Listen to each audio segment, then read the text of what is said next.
మీ బంగారం తాకట్టులో ఉందా? విడిపించుకోలేక ఇబ్బందులు పడుతున్నారా? అయితే మీ బంగారాన్ని వెంటనే విడిపించి కొంటాం. గణేష్ గోల్డ్. మీరు సంప్రదించాల్సిన ఫోన్ నంబర్లు 9160-266-916, 8712619507. ఇక అప్డేట్స్ చూసుకుంటే ఏపీ లిక్కర్ స్కామ్ కేసులో ఎంపీ మిథున్ రెడ్డిని సిట్ అధికారులు అరెస్ట్ చేశారు. మిథున్ రెడ్డిని విచారించిన సిట్ అధికారులు ఈ కేసులో ఆయనకు నోటీసులు ఇచ్చి అరెస్ట్ చేశారు. లిక్కర్ కేసులో రెండోసారి విచారణకు హాజరైన మిథున్ రెడ్డిని సిట్ అధికారులు సుదీర్ఘంగా విచారించి అదుపులోకి తీసుకున్నారు. అరెస్టుపై ఎంపీ కుటుంబ సభ్యులకు సమాచారం ఇచ్చారు. మిథున్ రెడ్డికి చెందిన సంస్థలకు లిక్కర్ ముడుపులు వెళ్లినట్లు గుర్తించారు. లిక్కర్ కేసులో మిథున్ రెడ్డి పేరును A4గా చేర్చారు. లిక్కర్ కేసులో ఇప్పటి వరకు 12 మందిని అరెస్ట్ చేశారు.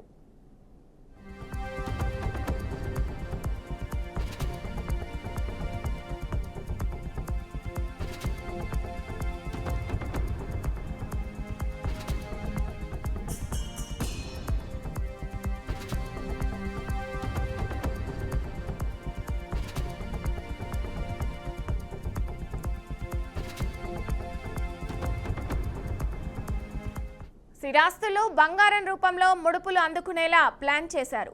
పాలసీ అమలుకు సహకరించేందుకు ఎక్సైజ్ అధికారులను ప్రలోభాలకు గురి చేసినట్లు సమాచారం.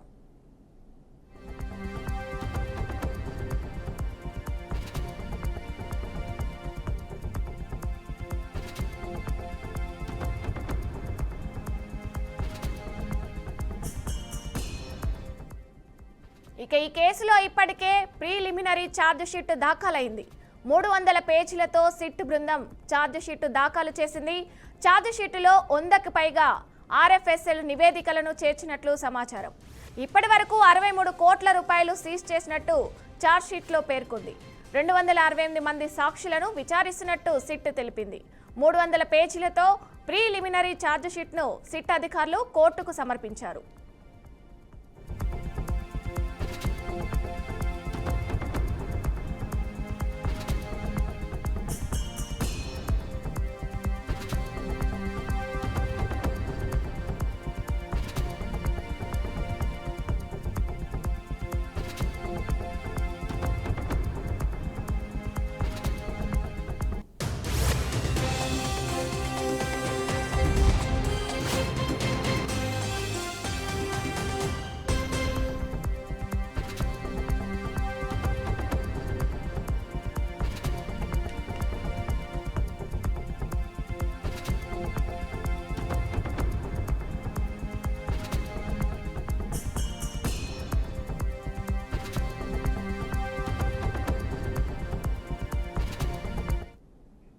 ఇక ఇదే అంశానికి సంబంధించి మరింత సమాచారం మా మేనేజింగ్ డైరెక్టర్ రాజేంద్ర అందిస్తారు. రాజేంద్ర. విజయ, లిక్కర్ స్కామ్ అనేది ఆంధ్రప్రదేశ్ కు సంబంధించి విపరీతమైన దోపిడీకి రాష్ట్రం గురైంది అన్నటువంటి ఒక వాదన వింటున్నప్పుడు, ముఖ్యంగా Delhi liquor scam 100 crores, but దేశాన్ని ఊపేసింది. అలాగే ఆపుని పక్కన పడేసింది అధికారం నుంచి. దాంతో పాటు తెలంగాణకు సంబంధించి బీఆర్ఎస్ నాయకురాలుగా ఉన్న కవితను కూడా జైల్లో పెట్టినటువంటి ఉదంతం చూశాం. కానీ ఇక్కడ 3400 కోట్ల దోపిడీ అని ప్రాథమిక నివేదిక. అది తవ్విన కొద్దీ అవినీతిలో పుంఖాలుగా కొత్త విషయాలు, ఎక్కడెక్కడో దాక్కున్నటువంటి దొంగలు, ఇందులో దోచుకున్నటువంటి వాళ్ళు, దాంతో పాటు దుబాయ్ లోనే అత్యంత ఖరీదైనటువంటి ఒక ఫ్లాట్ లో వీళ్ళందరూ దాక్కోవటం. వాళ్ళిద్దరు ఎవరు అక్కడ దాక్కున్నది? చెవిరెడ్డి భాస్కర్ రెడ్డి అనుచరులు. వీళ్ళు 1000 కోట్ల ధనాన్ని తరలించటం, అలాగే ఎన్నికలలో ఖర్చు పెట్టడం, ఎన్నికలలో కొంతమంది అభ్యర్థులకు పంచటం, ఇవన్నీ చేసినటువంటి ఉదంతం బయటకు వచ్చిన తర్వాత సిట్ దర్యాప్తులో ప్రతిరోజు ఒక కొత్త విషయం, ఒక కొత్త దోషి ముందుకు రావటంతో అత్యంత ప్రాధాన్యత కలిగినటువంటి ఈ కేసు ఒక సెన్సేషన్ క్రియేట్ చేసింది, ఒక ఆశ్చర్యాన్ని తీసుకొచ్చింది. ఎందుకంటే అది లిక్కర్ సేల్స్ లో ఇంత దోచేయొచ్చా అన్నటువంటి కొత్త విషయాన్ని వాళ్ళ దేశానికి తెలియజేసింది ఆ రోజు ఉన్నటువంటి ప్రభుత్వం. ఇవాళ అరెస్ట్ అయినటువంటి Mithun Reddy, who is this Mithun Reddy? Son of Peddireddy Ramachandrareddy. ఆయన మీద కూడా వచ్చినటువంటి ఆరోపణలు సామాన్యమైనవి కాదు. ఆయన పుత్రుడిగా ఇతను రాజంపేట ఎంపీగా మరి ఎలా గెలుస్తారో ఏంటో అందులో ఉన్నటువంటి అంతరార్థం తెలియదు కానీ పూర్తిగా ఇవాళ ఉన్నటువంటి లిక్కర్ స్కామ్ లో ప్రధానమైనటువంటి పాత్ర నిర్వహించాడు ఈయనని మొత్తం దొరికిన దొంగలందరూ చెప్పినటువంటి మొట్టమొదటి విషయం. దీనికి దర్శకుడు అలాగే దార్శనికుడు ఈయనే అని చాలా స్పష్టంగా సమాచారం ఇచ్చారు. విజయసాయి రెడ్డి కసిరెడ్డి రాజిరెడ్డి అనే అతని పేరు చెప్పిన తర్వాత ఒక సెన్సేషన్ వచ్చింది ఈ పార్టీలో. ఎప్పుడు అరెస్ట్ అవుతాడు మిథున్ రెడ్డి అన్నది చాలా ఉత్కంఠగా జనం ఎదురు చూశారు. అసలు అరెస్ట్ చేయరు ఏంటని ఆవేదన పడ్డారు. ఎందుకంటే లిక్కర్ స్కామ్ లో ముఖ్యంగా సేల్స్ మీద కోటి అప్పులు తీసుకొచ్చినటువంటి ప్రధానమైనటువంటి నాయకుడిగా జగన్మోహన్ రెడ్డి, అలాగే ఆ రోజు ఉన్నటువంటి ముఖ్యమంత్రిగా మొట్టమొదటిసారిగా లిక్కర్ సేల్స్ మీద కోట్లు అప్పులు ఎలా తేవచ్చు అని నిరూపించినటువంటి నాయకుడిగా ఆ రోజు ఆయన ఆశ్చర్యాన్ని తీసుకొచ్చాడు. కొత్త విషయాన్ని జనానికి తెలియజేస్తాడు. రాజకీయ నాయకులు ఇతర రాష్ట్రాల వాళ్ళు కూడా ఆశ్చర్యపోయారు. అలాగే ఇవాళ లిక్కర్ స్కామ్ లో వీళ్ళందరూ దోషులుగా ఎందుకు నిలబడుతున్నారు అని అంటే ప్రాథమికమైనటువంటి విషయాలు మన కళ్ళ ముందు కనపడిని చెప్పుకుందాం. ఒకటి, లిక్కర్ సేల్స్ ప్రభుత్వమే నిర్వహించింది. ఆ ప్రభుత్వం నిర్వహించిన దాంట్లో క్యాష్ అండ్ క్యారీ అని మాత్రమే నిబంధన పెట్టారు. ఎక్కడ డిజిటల్ పేమెంట్ ను ఒప్పుకోలేదు. సేల్స్ ఎంతో తెలియదు, అలాగే డిస్ట్రిబ్యూషన్ ఎంతో తెలియదు, తయారీ చేసింది ఎంతో తెలియదు. ఎక్కడ లెక్కలు లేకుండా జాగ్రత్తలు పడ్డారు. ఇంత అమ్మాము, ఇంత దోచుకున్నాము అనేది తెలియకుండా ఇవాళ కొంతవరకు సాక్ష్యాధారాలను కూడా మాయం చేశారన్నటువంటి వాదన కూడా కనపడుతోంది. అలాగే దర్యాప్తులో ఇదే పరిస్థితిని తెలియజేస్తున్నాయి. ఎంతవరకు వీళ్ళని శిక్షించేటటువంటి సెక్షన్లు, ఆధారాలు ఇవాళ సేకరించగలుగుతున్నది అన్నదే ప్రధానమైనటువంటి విషయం. వీళ్ళు జైలుకి వెళ్ళినా మళ్ళీ బెయిల్ తీసుకొని బయటకు వచ్చే బడాబాబులే. వీళ్ళకి అలాంటి అవకాశం కూడా దొరుకుతోంది కోర్టుల్లో, విచిత్రంగా దొరుకుతోంది. దీన్ని కూడా మనం అండర్లైన్ చేసుకోవాలి. స్టిల్ న్యాయాన్ని కొనేటటువంటి అవకాశాలు ఉన్నాయా? న్యాయస్థానాన్ని ప్రభావితం చేయగలిగేటటువంటి రాజకీయ నాయకులు పెరుగుతున్నారా అన్నది ఈ 5 సంవత్సరాలలో మనము కొన్ని న్యాయ సంబంధమైనటువంటి విషయాలు చూసినప్పుడు అదే అర్థమవుతుంది. ఇక మిథున్ రెడ్డి అరెస్టుతో అసలు బాస్ ఎవరు, బిగ్ బాస్ ఎవరు, ఈ మొత్తం కలెక్షన్ అంతా ఎక్కడికి వెళ్ళింది, ఎవరికి వెళ్ళింది, ఎవరి కనుసన్నల్లో ఇదంతా జరిగింది, ఎవరెవరు బాగుపడ్డారు, మిథున్ రెడ్డితో పాటు అందరూ పంచుకున్న తర్వాత అసలు ప్రధాన నాయకులకి తెలియకుండా, ఆ పార్టీ అధినేతకు తెలియకుండా, ఆ రోజు ఉన్నటువంటి ముఖ్యమంత్రి, సకల శాఖ మంత్రి వీళ్ళందరికీ తెలియకుండా కేవలం లిక్కర్ స్కామ్ ఈ బ్యాచ్ ఒక్కటే సొంతానికి చేసుకోగలిగే అవకాశం ఉందా? నథింగ్. 100% ఆ రోజు ఉన్నటువంటి ప్రభుత్వ అధినేత మిస్టర్ జగన్మోహన్ రెడ్డికి తెలిసే జరిగింది అన్నది వాస్తవం. ఇందులో దోషులు ఎవరు అనంటే మొత్తం ఆ రోజున్నటువంటి అధికారులు, నాయకులు, మంత్రులు, ముఖ్యమంత్రితో సహా ఇంక్లూడింగ్ చీఫ్ సెక్రటరీ. బికాజ్ ఆయన కూడా దగ్గరుండి సేల్స్ ను పర్యవేక్షించారు, టార్గెట్స్ ఇచ్చారు, ఇంత మీరు అమ్మాలి అన్నటువంటి పరిస్థితి తీసుకొచ్చారు. అలాగే ఉపాధ్యాయులను కూడా కొంతమంది ఈ సేల్స్ లో వాళ్ళను కూడా ఉపయోగించారు ఫోర్సుబుల్ గా. ఈ పరిస్థితి మొత్తం గమనించినప్పుడు ఇవాళ ఈయన జైలుకి వెళ్ళిన తర్వాత పరిణామాలు ఎలా ఉంటాయో అనేది చూడాలి. ఆ పరిణామాల్లో ఈ నాయకుడికి ముఖ్యంగా ఎంపీగా ఉన్నటువంటి మిథున్ రెడ్డి మళ్ళీ బెయిల్ తీసుకొని బయటకు వచ్చేటటువంటి సాక్ష్యాలు పెట్టకుండా పూర్తి విచారణ జరిగేంత వరకు దోషులందరూ జైల్లోనే ఉంటేనే ఈ జనం హర్షిస్తారు. అలాంటి మార్గం, అలాంటి పద్ధతులు, అలాంటి చట్టాలు, అలాంటి సెక్షన్స్ పెట్టి నాన్ బెయిలబుల్ సెక్షన్స్ పెట్టాల్సిన పరిస్థితి ఉన్నది. ఎందుకంటే దర్యాప్తు ఎంత వేగవంతంగా చేసినా అధికారుల్ని ఇంకా ఇన్ఫ్లుయెన్స్ చేస్తున్నటువంటి యంత్రాంగం వైసీపీ నాయకులకు ఉన్నది అన్నది పదే నిరూపణ అవుతుంది. పోలీస్ ఆఫీసర్సే కొన్ని లీకులు ఇస్తున్నారు.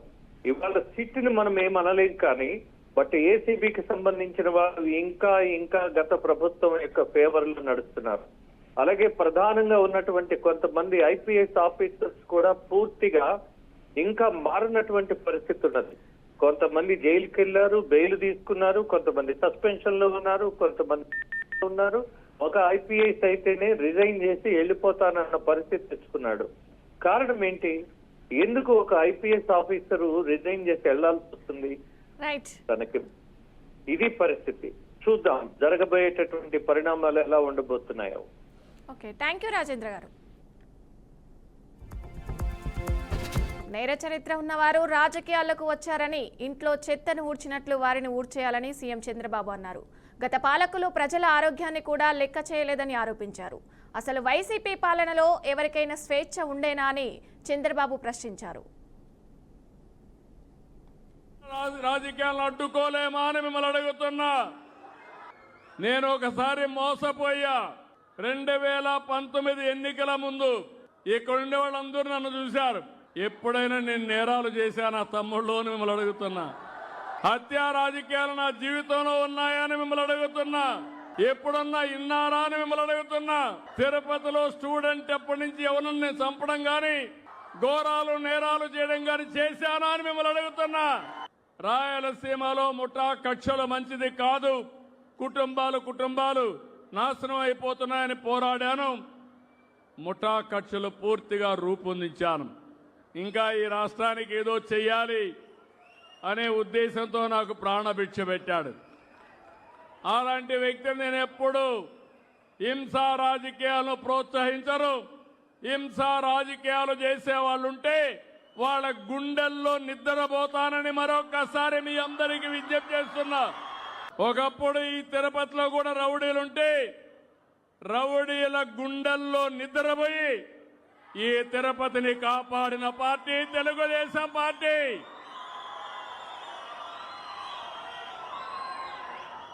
ఐదేళ్లు మనకు స్వేచ్ఛ ఉందా అని మిమ్మల్ని అడుగుతున్నా. ఎవరైనా నవ్వు ముఖంతో ఉన్నారా అని అడుగుతున్నా. ఈరోజు స్వేచ్ఛ ఉందా లేదా అని మిమ్మల్ని అడుగుతున్నా. అది ఎన్డీఏ ప్రభుత్వం, అది తెలుగుదేశం ప్రభుత్వం.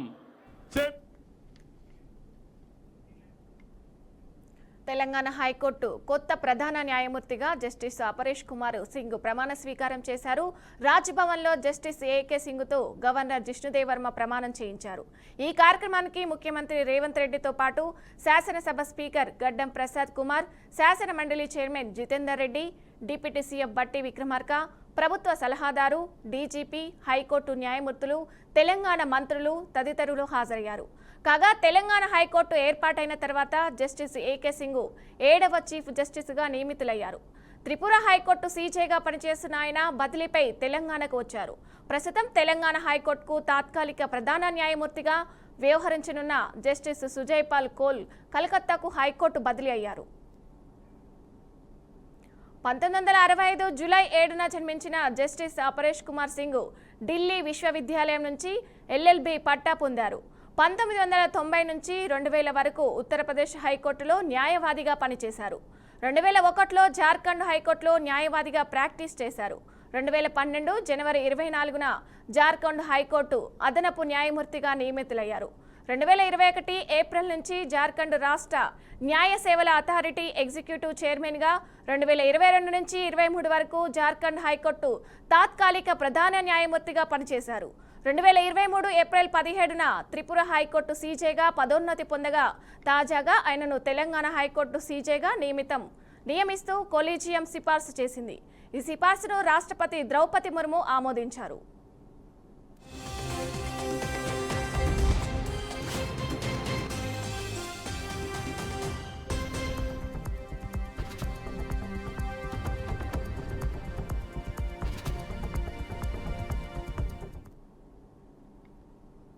బీఆర్ఎస్ వర్కింగ్ ప్రెసిడెంట్ కేటీఆర్ పై మాజీ ఎమ్మెల్యే మైనంపల్లి హనుమంతరావు తీవ్ర వ్యాఖ్యలు చేశారు. కేటీఆర్ జీవితంలో ముఖ్యమంత్రి కాలేడన్నారు. గతంలో కేటీఆర్ షాడో సీఎంగా వ్యవహరించారని, సిరిసిల్ల ప్రజలు ఆయనకు బుద్ధి చెప్పే రోజులు వస్తాయన్నారు. కేటీఆర్ ఇష్టానుసారం మాట్లాడుతున్నారని మైనంపల్లి మండిపడ్డారు. నరం లేని నాలుక మాదిరి కేటీఆర్ అహంకారపూరిత మాటలున్నాయన్నారు. బీఆర్ఎస్ 10 ఏళ్ల అరాచక పాలనపై ఓ బుక్కు రాసి గడప గడపకు పంపుతానని తెలిపారు. కేటీఆర్ జైలు ఊసలు లెక్క పెట్టడం ఖాయమని తెలిపారు. బీఆర్ఎస్ నాయకులు ఏపీ తెలంగాణ మధ్య చిచ్చు పెట్టాలని చూస్తున్నారని మండిపడ్డారు.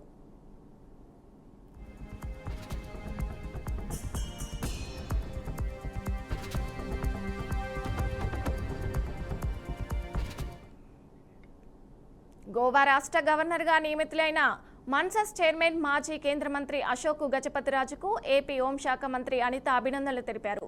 అశోక్ గజపతిరాజు గవర్నర్గా నియామకం తెలుగు ప్రజలకు గౌరవమన్నారు. రాష్ట్ర ప్రజల తరపున శుభాకాంక్షలు తెలియజేస్తున్నట్టు అనిత తెలిపారు. 50 ఏళ్ల రాజకీయ ప్రస్థానం కలిగిన పూసపాటి అశోక్ గజపతిరాజు అజాత శత్రువుగా నీతి, నిజాయితీ, నిబద్ధతకు నిలువెత్తుదట్టంగా పేరుగాంచారని మంత్రి అన్నారు. మచ్చలేని నాయకుడిగా ప్రజాసేవకే ప్రాధాన్యమిచ్చే ఆయన మాన్సస్ ట్రస్ట్ ద్వారా సామాజిక సేవలో ఎంతో ముందుంటారని వంగలపూడి అనిత ప్రశంసించారు.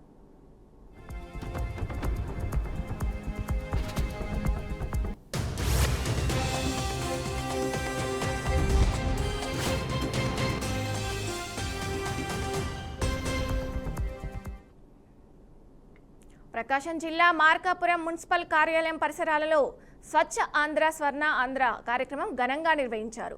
ఈ కార్యక్రమంలో రాష్ట్ర సాంఘిక సంక్షేమ శాఖ మంత్రి డోలా బాల వీరాంజనేయ స్వామి, జిల్లా కలెక్టర్ తమీమ్ అన్సారియా పాల్గొన్నారు. కార్యక్రమంలో భాగంగా మున్సిపాలిటీ ఎదుట ఉన్న కూరగాయల మార్కెట్ను పరిశీలించిన మంత్రి మరియు కలెక్టర్ ప్లాస్టిక్ కవర్ల వినియోగాన్ని తప్పుకోవాలని ప్రజలకు సూచించారు. పర్యావరణ పరిరక్షణలో భాగంగా ప్రజలలో అవగాహన పెంచాలని అన్నారు. అలాగే పట్టణ పేదరిక నిర్మూలన సంస్థ ఆధ్వర్యంలో మున్సిపల్ సమీపంలో ఏర్పాటు చేసిన ప్లాస్టిక్ నియంత్రణ వస్తువులను ప్రదర్శనను పరిశీలించారు.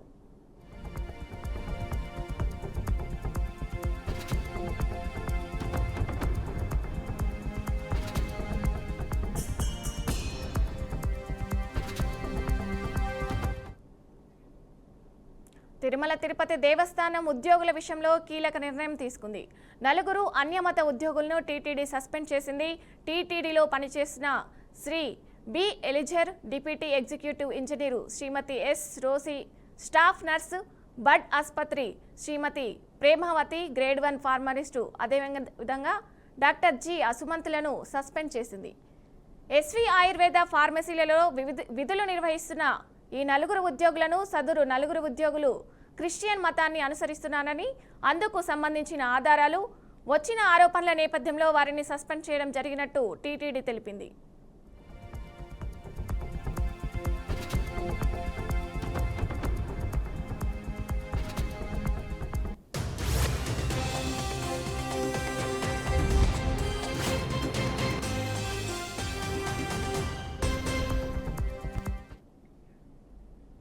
ఆన్లైన్ బెట్టింగ్ యాప్లపై దర్యాప్తు కొనసాగిస్తున్న ఎన్ఫోర్స్మెంట్ డైరెక్టరేట్ టేక్ దిగ్గజాలు గూగుల్, మేటాకు నోటీసులు జారీ చేసింది.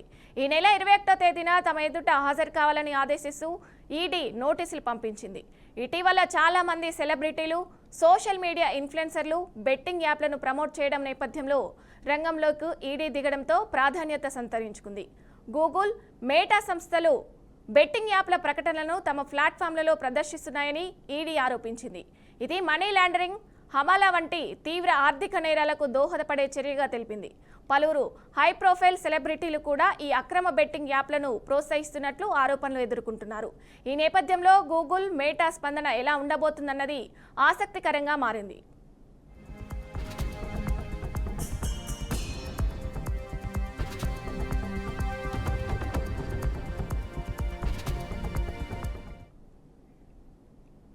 రెండు 2027 నాటికి భారతదేశం ప్రపంచంలోనే 3వ అతిపెద్ద ఆర్థిక వ్యవస్థగా అవతరిస్తుందని కేంద్ర హోంమంత్రి అమిత్ షా చెప్పారు.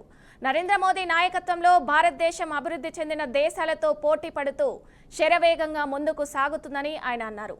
ఉత్తరాఖండ్లోని రుద్రపూర్లో జరిగిన ఈ కార్యక్రమంలో అమిత్ షా ప్రసంగిస్తూ 2014లో బీజేపీ ప్రభుత్వం అధికారంలోకి వచ్చినప్పటి నుంచి దేశంలో అభివృద్ధి వేగవంతమైందని తెలిపారు. सबका नतीजा है कि अटल जी इस देश की अर्थव्यवस्था को 11वें नंबर पर छोड़कर गए थे.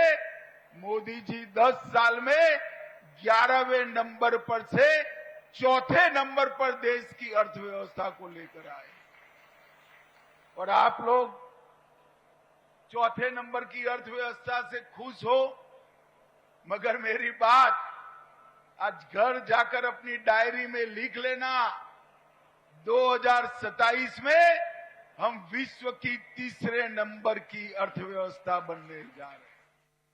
भाइयों बहनों, ఉక్రెయిన్పై రష్యా దాడులు కొనసాగుతున్నాయి. కీవ్పై 300కు పైగా డ్రోన్లు 3 క్షిపణులతో రష్యా దాడి చేసినట్టు ఉక్రెయిన్ అధికారులు వెల్లడించారు. ఈ దాడిలో అనేక నివాస భవనాలు, ఆసుపత్రులు, వాహనాలు ధ్వంసమైనట్లు చెప్పారు. భవనాల శిథిలాల కింద అనేక మంది ప్రజలు చిక్కుకున్నారన్నారు. వారిని బయటకు తీసుకురావడానికి భద్రతా బలగాలు సహాయక చర్యలు చేపడుతున్నాయని తెలిపారు. ఈ దాడిలో గాయపడిన వారిని ఆసుపత్రికి తరలించినట్లు వెల్లడించారు.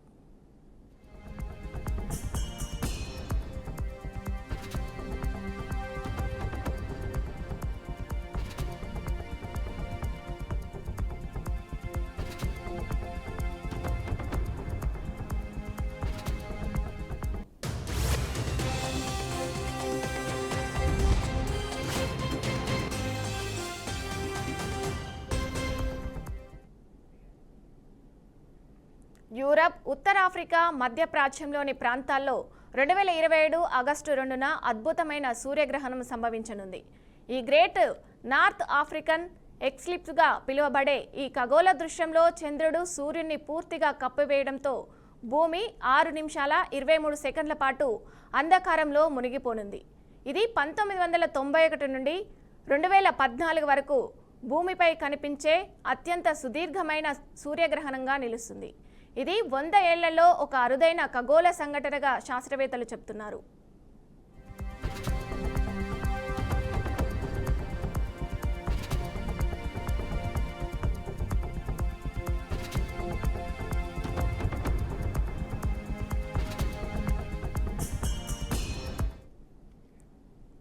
విదేశాలకు వెళ్లే భారతీయులు ఆయా దేశాల చట్టాలను గౌరవించి వాటి ప్రకారమే నడుచుకోవాలని భారత విదేశాంగ శాఖ కోరింది. ఇటీవలే అమెరికాలోని ఓ స్టోర్లో భారతీయ పర్యాటకురాలు దొంగతనం చేస్తూ పట్టుబడిన ఘటన చర్చనీయాంశమైంది. ఈ తరహా చర్యల వల్ల వీసా రద్దుతో పాటు భవిష్యత్తులో యుఎస్ వీసా నిషేధం విధించే అవకాశం ఉంటుందని యుఎస్ ఎంబసీ హెచ్చరించింది. ఈ నేపథ్యంలో విదేశాంగ శాఖ మంత్రి అధికార ప్రతినిధి రణ్ధీర్ జైస్వాల్ స్పందించారు. ఎక్కడి నుంచి వచ్చినా సరే ఒక దేశంలో ఉంటున్నప్పుడు అక్కడి చట్టాలను గౌరవించడం, అనుసరించడం ప్రతి ఒక్కరి బాధ్యత అన్నారు. భారతీయులు విదేశాలకు వెళ్లే సమయంలో అక్కడి చట్టాలను గౌరవించాలని, వాటిని పాటించాలని మేము ఎప్పటికప్పుడు సూచిస్తున్నామన్నారు. అలా చేస్తే వారికి మంచి వ్యక్తిగత ఇమేజ్ ఏర్పడుతుందని చెప్పారు. అదే సమయంలో మన దేశానికి కూడా ఒక పాజిటివ్ ఇమేజ్ లభిస్తుందని జైస్వాల్ స్పష్టం చేశారు.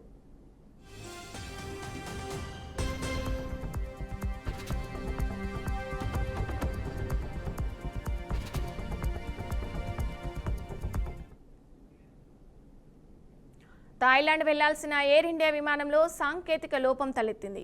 హైదరాబాద్లోని రాజీవ్ గాంధీ అంతర్జాతీయ విమానాశ్రయం నుంచి థాయిలాండ్లోని పుకెట్కు బయలుదేరిన ఎయిర్ ఇండియా ఎక్స్ప్రెస్ విమానం టేకాఫ్ అయిన కొద్దిసేపటికే హైదరాబాద్కు తిరిగొచ్చింది.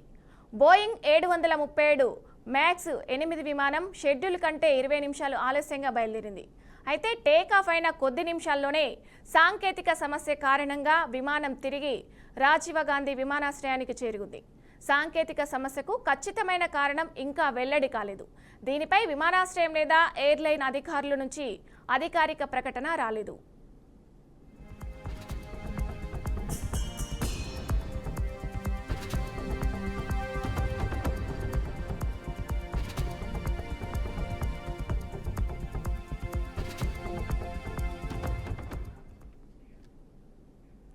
రాజకీయాలను వీడాలని నిర్ణయించుకున్నట్లు ఆమ్ ఆద్మీ పార్టీ ఎమ్మెల్యే అన్మోల్ గగన్మాన్ తెలిపారు.